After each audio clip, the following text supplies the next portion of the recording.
Hey everybody, Hayden here. I'm going to run through a few things, recent features shipped in Slant. We covered these in the customer webinar today, so this will be a quicker look at it. First off, here in the home, under the important emails section, we now automatically draft emails, draft responses for you. So I had McCade send me this test email. I have a couple of questions regarding my account balances. This now obviously is looking at McCade's client record. It's looking at my calendar to suggest available times and then writing this email according to the way I talk in my email inbox. So that's one thing. The next thing that I want to jump into and take a look at is prompts here. So this used to exist in agents from the main screen. We moved it here into settings and named it prompts.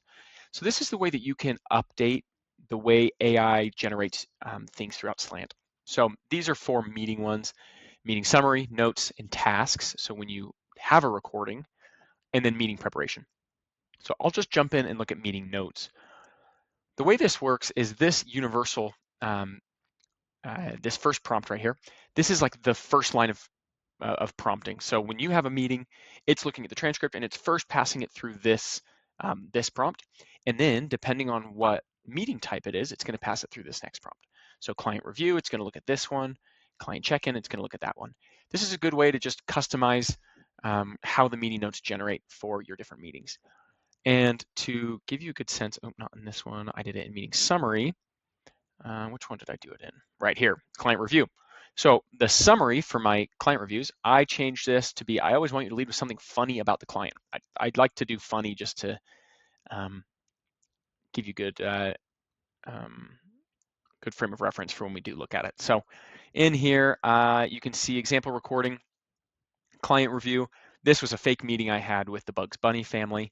So in this case, Bugs joked family chaos as kid had hand, foot, mouth. So it's just kind of a way to customize the way Slant AI works throughout your CRM. The other one that I didn't click into, but is there, is this, the meeting summary. So I told it, always lead with goals. Goals, retire early at 58 on 70K a year, save 60K a year, buy 750K Colorado getaway. If you ever want to jump in and review the prompt, you'll see this icon that looks like a scroll. It'll open up a new tab and jump into the prompt. This I customized to be always lead with their financial goals.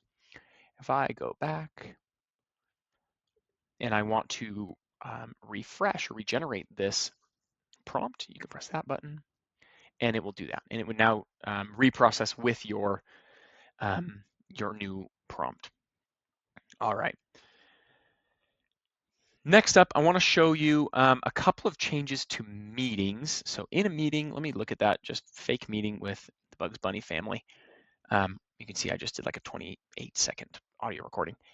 If you, first thing, want to share the meeting, so this is a new feature, you can click share, and I can share this with McCade Adams, McCade at slant.app.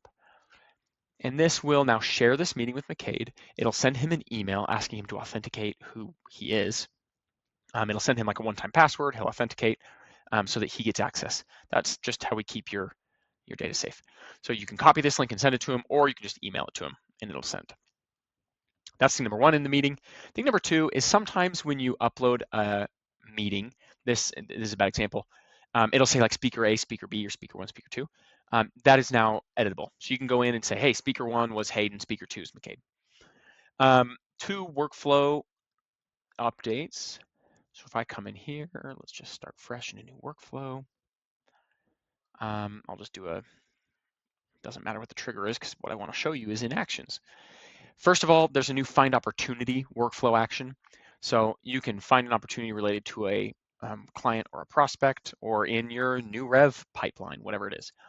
This wasn't there, it should have been because there's a update opportunity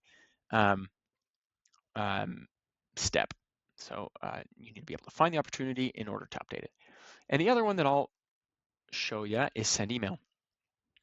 So send email, when you expand this, previously it was just this, where you could just type out your email, say whatever you want.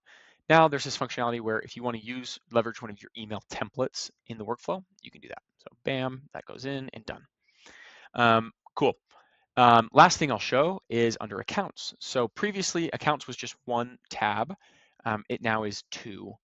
So when you first click in accounts, it defaults to custodian. These are um, the accounts that you're getting from Schwab or Fidelity or Pershing or whatever, and connected to your households. But there's also this drop down for manual. So and I can show you how to add these, but as you add manual accounts, whether it's a checking account that you like to keep tabs on, a savings account, cash under their mattress, an insurance, an annuity, something like that, you can add those manually, and it won't impact their AUM, but it will show up here so you can keep tabs on things. And the way to review that is on the custodian tab. You can see I have 5 accounts. That's what you saw at that custodian menu. But if I click over into records and then accounts, now you can see my different manual accounts. I don't know, like an Allianz annuity, something like that. So anyway, you can add that and it's $1 million or something. Cool. So that would show up here in the manual accounts. Awesome. That's all we covered today, but thanks for watching.